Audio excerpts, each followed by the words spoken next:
गुरुर्ब्रह्मा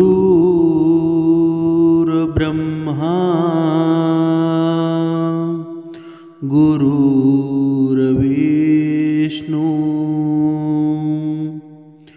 गुरुर्देव महेश्वरा सद्गुरु साक्षात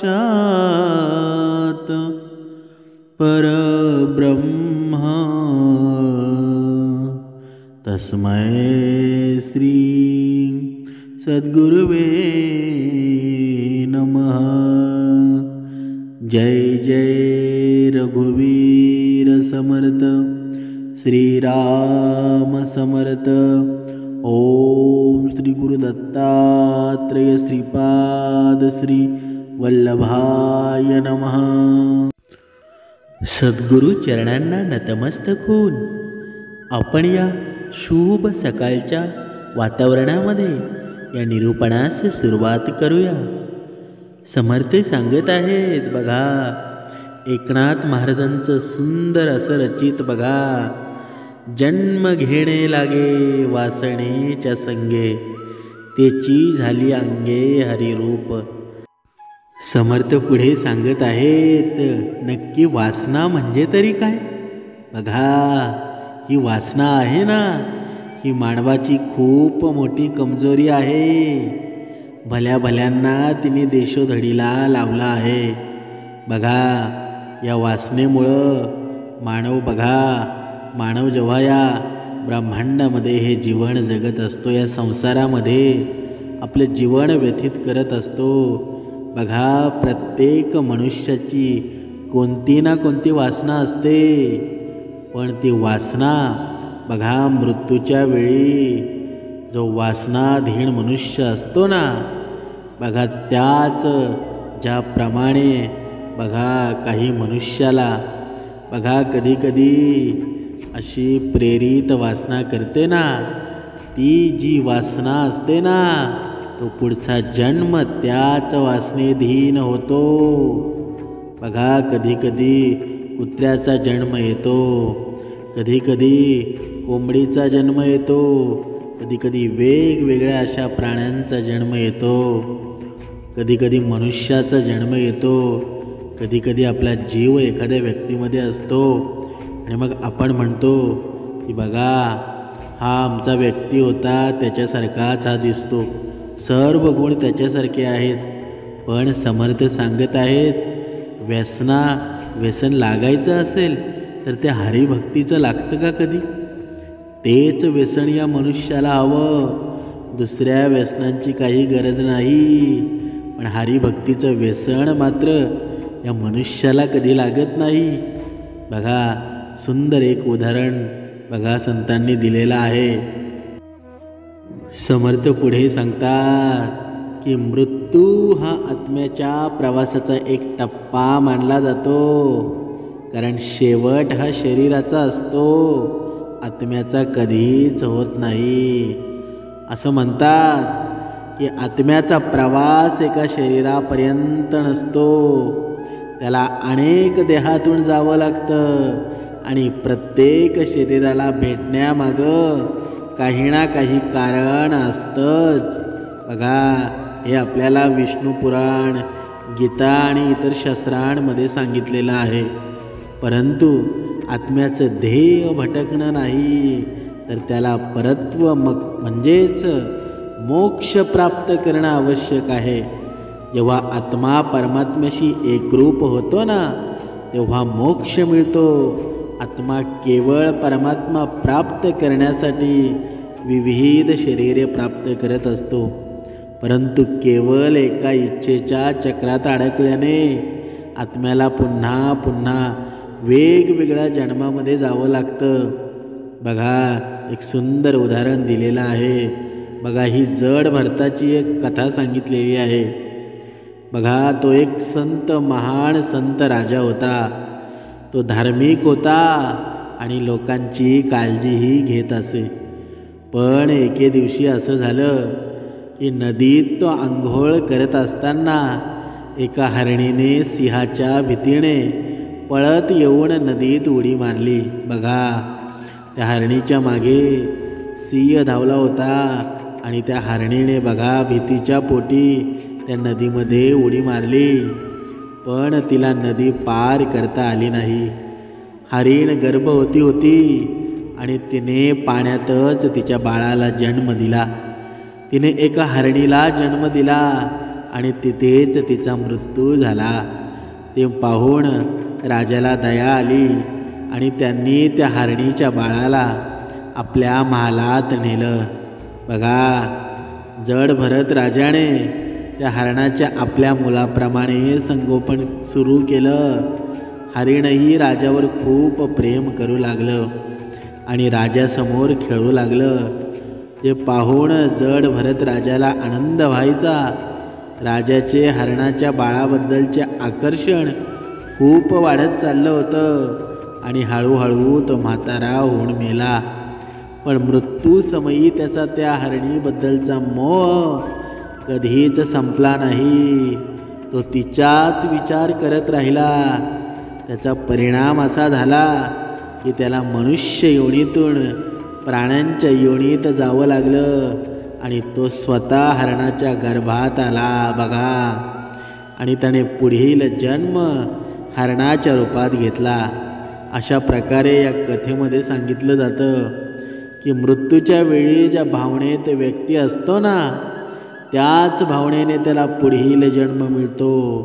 बघा, गीतेमध्ये पण असं म्हटलं आहे, ज्याचे मन मृत्यूच्या वेळी भगवंताचं नामस्मरण करत असताना त्याला मोक्षप्राप्ती झाल्याशिवाय राहत नाही. त्याला मोक्षप्राप्ती होतेच, परंतु हे फार कठीण आहे. कारण ज्या भावनेचा मनुष्यावर आयुष्यभर प्रभाव असतो, मृत्यूच्या वेळी त्याच भावनेचे त्याच्या मनावर प्रभुत्व असते. म्हणजेच काय? म्हणजेच वासना मनुष्याचा शेवट करते, मनुष्याच्या अधोगतीचं कारण बनते. म्हणून माणसाचे कर्म जर श्रेष्ठ असतील ना, तर त्या कर्मानुसारच माणसाला जन्म मिळतो. मग तिथे वासनेला कधीच थारा लागत नाही. वासनेचा तिथे अंतच होतो. म्हणून जर आपले कर्म व्यवस्थित असतील, कर्म श्रेष्ठ असतील, तर वासना तिथे कधीच येत नाही. म्हणून बघा, शारीरिक सुखाचाच विचार अति प्रमाणात असला ना की त्याला आपण वासना म्हणू लागतो. बघा, शरीर हे वासनेचं एक आगर आहे. चिखलात बसलेली म्हैस असते ना, ती बघा किती आनंद अनुभवत असते, पण बघणाऱ्याला मात्र किळस वाटत असतो. तसंच या वासनेचं आहे. बघा, समर्थ सांगत आहेत, बघा, खरा प्रश्न निर्माण होतो जेव्हा वासनांना जबाबदार कोण, शरीर की मन? बघा, कुणाला वाटतं शरीर आहे, कुणाला वाटतं मन आहे. यामध्येच माणूस गुंतून राहिला आहे. बघा, शरीर जबाबदार असेल ना, तर लहानपणी व म्हातारपणी वासनांचे प्राबल्य म्हणावं तितकंच जोरदार नसतं. मनात त्या असतात, उलट अधिकच बघा प्रेरित होत असतात. पण शरीराची साथ नसल्यामुळं त्या निष्क्रिय होत जातात. पण मनाला जबाबदार धरावं तर अजाण बाळक, उदासीन संत, नपुसक माणूस, रोगी अशा लोकांवर त्या वासनेचा म्हणावा तितका प्रभाव पडत नाही. तेथे मन नांगी मोडल्यागत पडून असतो. म्हणजेच काय?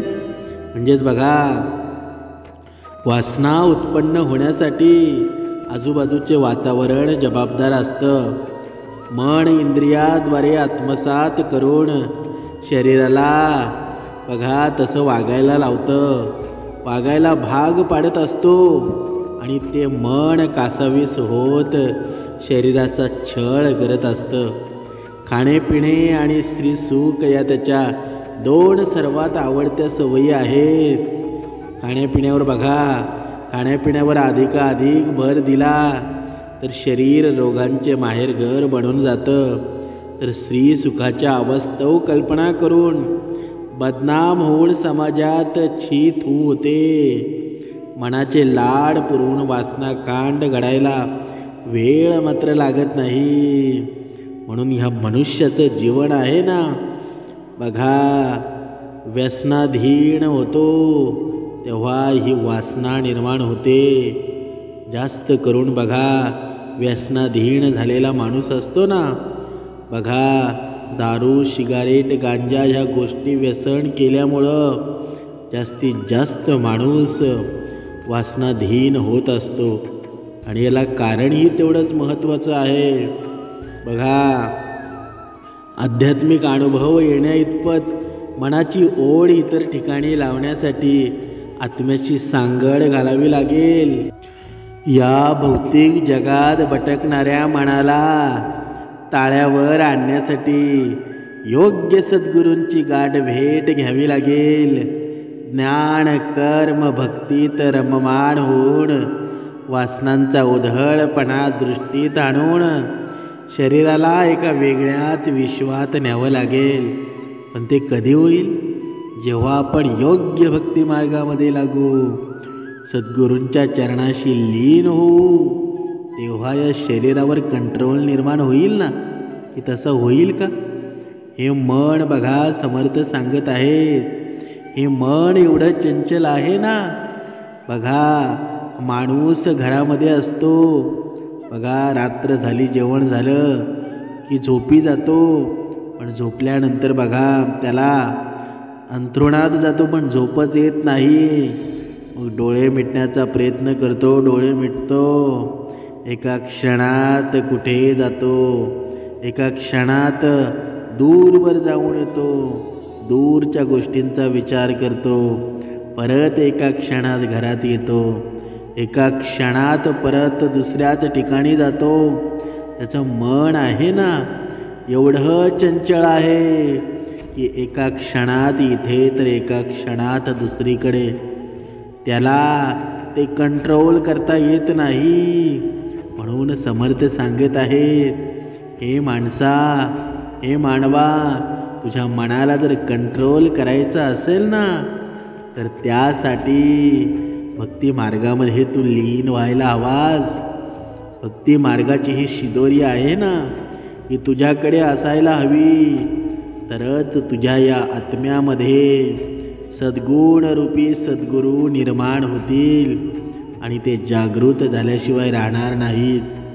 बघा, इथे प्रत्येकाच्या मनामध्ये एक प्रश्न निर्माण होतो, या वासनांवर कंट्रोल करायचा तरी कसा? बघा, पुढे समर्थ सांगत आहे, आध्यात्मिक दृष्टिकोन म्हणजे तरी काय? आपल्याला आपला माणूस बघा, आध्यात्मिक जागृती म्हणजे तरी काय? त्याची व्याख्या काय आहे? या मानवी जीवनामध्ये या आध्यात्मिक गुरुचे महत्त्व तरी काय? बघा, हे सुंदर उदाहरणाद्वारे स्पष्ट करण्यात येईल. बघा, एक राजा होता आणि त्याला 4 मुलं होती. बघा, सदैव महालात राहून त्यांना कंटाळा आला होता. असंच एक दिवस राजाचा एक मुलगा अधिकाऱ्यासोबत महालात बघा, महालाच्या बाहेर खेडेगाव असलेल्या एका इलाक्यात आला होता. खेड्यातील लहान लहान मुलांचे टोळकेच्या टोळके आणि मनासारखे त्यांचे गावभर फिरणं, मस्ती करणं हे चित्र राजाच्या मुलाला खूप भावलं. त्याला हे जीवन आवडायला लागलं. परंतु राजाचा मुलगा असल्या कारणाने त्याला हा आनंद मात्र घेता येत नव्हता. घरी आल्यावर मग ही गोष्ट राजाच्या मुलाने इतर भावांना सांगितली. त्यांनाही आवडली.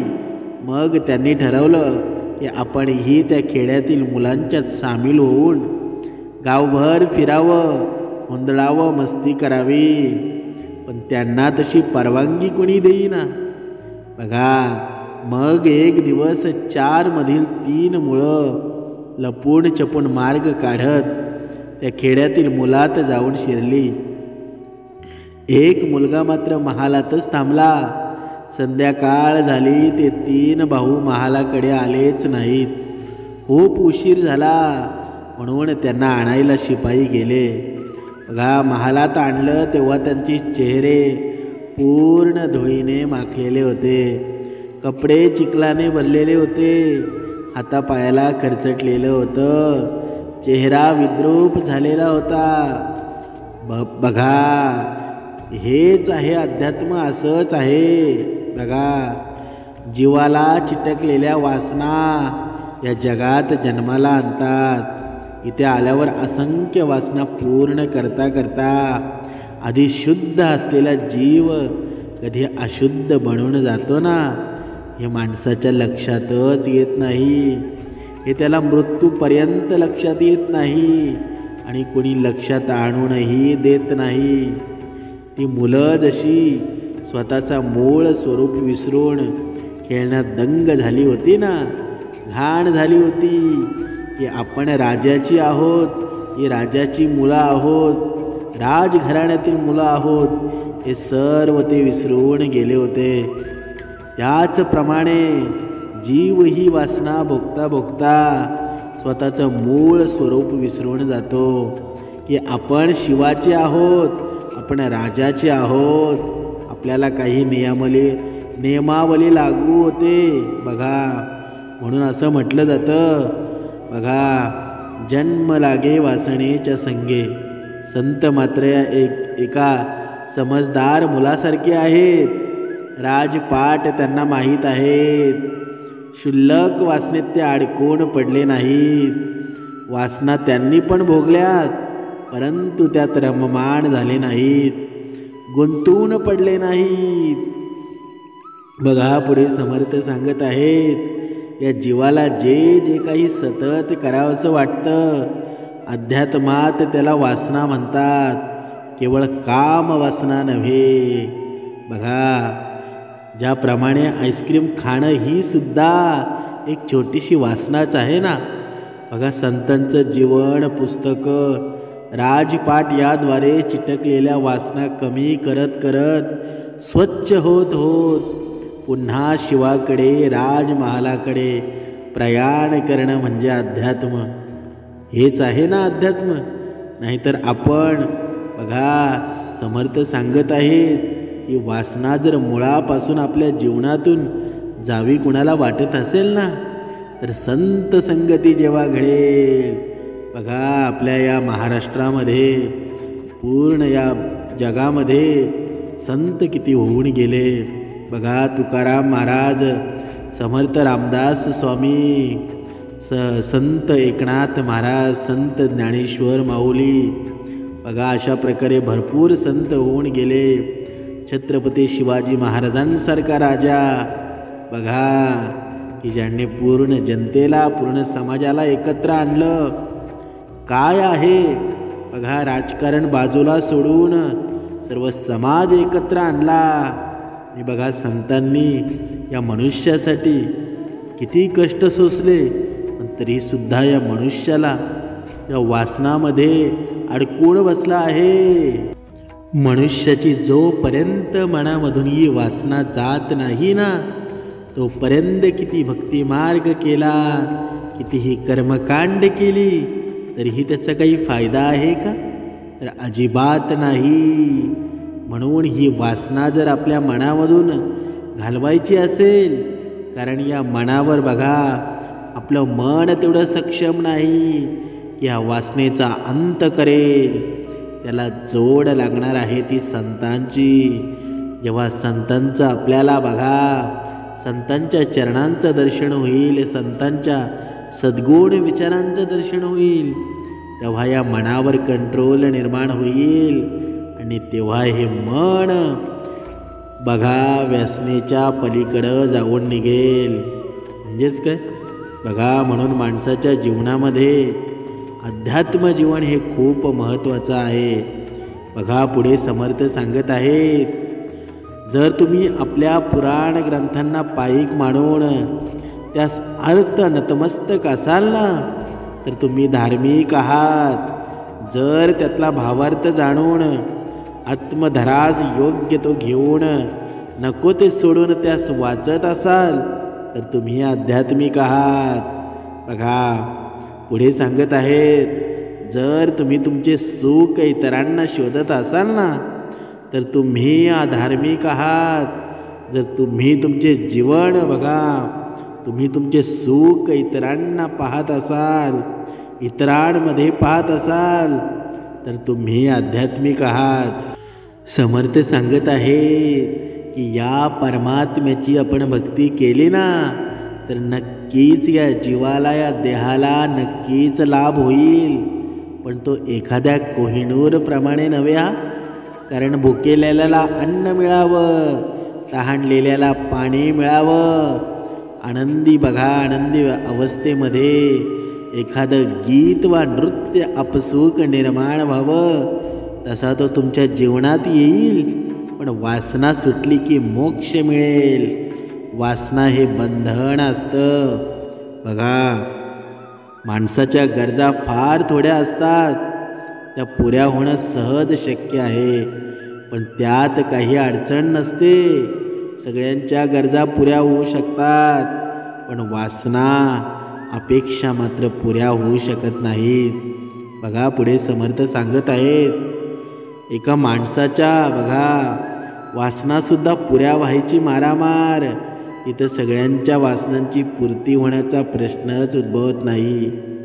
वासनेचा अर्थ तरी काय? बघा, जे तुम्हाला आवश्यकच नाही, ज्याच्यापासून आयुष्य कधीच अडत नाही, आणि त्याची मागणी, गरज म्हणजे काय? जे आवश्यक आहे, जगण्यासाठी ज्याची जरुरी आहे, त्याची मागणी, गरज भागू शकते. म्हणजेच काय? अन्न हवा, पाणी हवा, शरीराला थंड बघा, थंडी वाऱ्यापासून बचाव करण्यासाठी कपडे हवेत, डोक्यावर आसरा हवा. या गरजा सहज पुऱ्या होऊ शकतात. त्यात काय अडचण नाही. या गरजा पुऱ्या झाल्यावर तुम्ही निवांतपणे झाडाखाली बसून बासरी वाजवू शकता. या साऱ्या गोष्टींमध्ये समस्या उद्भवायचं कारणच नाही. अगदी पशुपक्षीसुद्धा आपल्या गरजा सहज भागवतात. वृक्ष तर गरजांच्या पूर्तीसाठी इकडे तिकडे जातच नाहीत, जागेवर उभे राहून ते गरजा भागवतात. म्हणजेच काय? म्हणजे बघा, समर्थ सांगत आहेत की जर या माणसाच्या जीवनामध्ये वासना नसेल, तर हे आयुष्य जगता येणार नाही का? बघा, या वासनांची काही गरजच नाही. वासनारहित सुद्धा हे जीवन चांगलं जगता येऊ शकतं. तरीही सुद्धा या वासनांची गरज का? बघा, एका उदाहरणाद्वारे स्पष्ट करूया. तुम्हाला कोहिनूर हिरा हवा आहे. आता कोहिनूर खाणार की पिणार की काय करणार? तुम्ही स्वतः विचार करा. कोहिनूर हिरा तुम्हाला हवा तरी कशासाठी आहे?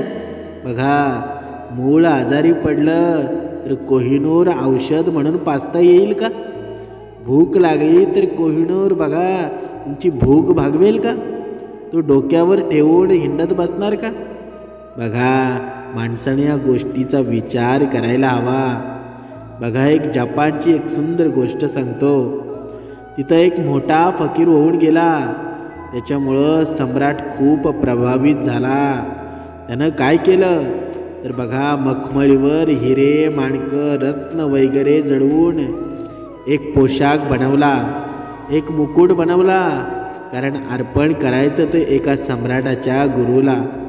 बघा, फकीर एका झाडाखाली राहत असे. तिथं हा पोशाख आणि मुकुट घेऊन महाराज आले आणि गुरुचरणी हा आहेर अर्पण केला. फकीर म्हणाला, मी जर हे परत केलं ना तर तू दुःखी होशील, पण तू सुद्धा माझी फजिती करू नकोस. सम्राटानं आश्चर्यानं विचारलं, म्हणजे काय? बघा, फकीर म्हणाले, असं पहा, माझ्याकडे इथे कुणी येत जात नाही. या मुकुटाची, कपड्यांची किंमत इथं कुणाला आहे? कोण त्यांचा मौल्यवानपणा समजून घेणार? इथं माझ्या आसपास बघा जंगली पशुपक्षी असतात, तेच माझे सगळे सोबती आहेत. इथं हरिण येतात, मोर येतात. मी जर हे कपडे घातले ना तर ते माझ्यावर असतील, माझी चेष्टा करतील, म्हणतील बघा हा वेडा माणूस झालाय. बघा, काहीतरीच अंगा खांद्यावर घातलंय. म्हणून तुम्हाला सांगतो, माझी अशी फजिती होऊ नये म्हणून मी याचा स्वीकार केला. तुझ्या भावनांची कदर आहे, आता हे परत घेऊन जा. इथं ही गोष्ट बेकार आहे. इथं पशु पक्षी वेळी यांची बघा टर उडवतील, माझी मोठी बेआबरू होईल. या गोष्टीचं मी काय करणार. बघा, सतत निसर्गाच्या सानिध्यात असलेल्या त्या फकीराला वासनांचा स्पर्शही झालेला नव्हता. गरज न भागवणारी गोष्ट त्याच्या दृष्टीत अगदीच नगण्य होती. वासना या एका प्रकारे अनैसर्गिक म्हणायला हव्यात. बघा, बीड गरजेच्या वस्तूंची त्या मागणी करतात. या माणसाला ज्या गोष्टींची गरजसुद्धा नाही त्या गोष्टींची मागणी या वासना करत असतात आणि त्यांची तृप्ती कधीच होत नाही. बघा, पशुपक्ष्यांना कुठे हिरे माणक मोती जड जवाहिराची पर्वा असते, पण त्यांचं सौंदर्य त्यामुळे कधी उणावतं का. बघा, आपला सुंदर पिसारा फुलवून जेव्हा मोर नाचू लागतो तेव्हा सौंदर्याच्या बाबतीत कोणता कोहिनूर त्याच्याशी स्पर्धा करू शकेल का. नाही, पण आपण नृत्य विसरतो. आपल्याला कोहिनूरचा हव्यास लागला म्हणजेच काय. आपण बघा, जेव्हा मोर असतो तो पिसारा फुलवून नाचायला लागतो तेव्हा आपण त्याचं नृत्य मात्र विसरून जातो. पण आपण त्या कोहिनूरच्या हव्यासामध्ये मागे लागलो आहे. बघा, जेव्हा कोकिळा गाऊ लागते तेव्हा कोहिनूरची आठवण येते का. पण आपण संगीत विसरतो. आपल्याला कोहिनूर हवासा झाला. जीवन फार साधं सरळ होऊ शकतं. थोडीशी जाण हवी इतकंच. आपलं जगण्यासाठीचा गरजा अवश्य पूर्ण करा तुम्ही. पण या गरजा पूर्ण झाल्या नाहीत तर जीवन कसं राहणार, जिवंत कसं राहणार. गीत कसं गाणार, नाचाल कसे. परमेश्वरासाठी मनात भरून आलेली कृतज्ञता कशी व्यक्त कराल. आपल्या गरजा जरूर भागवा. थोडं समजून घ्या, ज्याशिवाय जगणं अशक्य असतं ना, ती गरज आणि वासनेचा आपल्या जगण्याला काहीच उपयोग नसतो. तिच्यामुळं एकच कार्य घडतं, ती अहंकार निर्माण करते आणि अहंकारच वाढवते. ज्याच्या मालकीचा कोहिनूर असतो ना त्याचा अहंकार भक्कम असतो. बघा, वासना अहंकार पैदा करते. आवश्यक किंवा गरजा पूर्ण झाली तर समाधान निर्माण होतं. म्हणून समर्थ या माणसाला सांगत आहेत की हे मानवा, तू या वासनामध्ये अडकू नकोस. कारण तुझ्या जीवनामध्ये वासना नसल्या ना तरी तुझं जीवन अडणार आहे का. वासना तुला कशासाठी हवी. बघा, म्हणून या भक्ती मार्गामध्ये, समर्थांच्या या भक्ती मार्गामध्ये, बघा दत्त महाराजांच्या या भक्ती मार्गामध्ये आपण असे लीन झालो पाहिजे ना की वासनेने स्पर्शसुद्धा आपल्याला केला नाही पाहिजे. पण आपलं मन जेव्हा स्थिर होईल तेव्हाच या गोष्टी शक्य आहेत. पण मन आपलं कधी स्थिर होईल की जेव्हा आपल्याकडून या देहामधून दोन वेळची उपासना घडेल. बघा, सुख दुःखामध्ये मानव मानवाच्या उपयोगी पडेल. दुसऱ्याच्या चेहऱ्यावर सुख पाहिलं जाईल तरच या गोष्टी शक्य आहेत ना. की जर आपण माणुसकी धर्मच पाळला नाही तर आपल्या आयुष्यामध्ये आनंद निर्माण होईल का.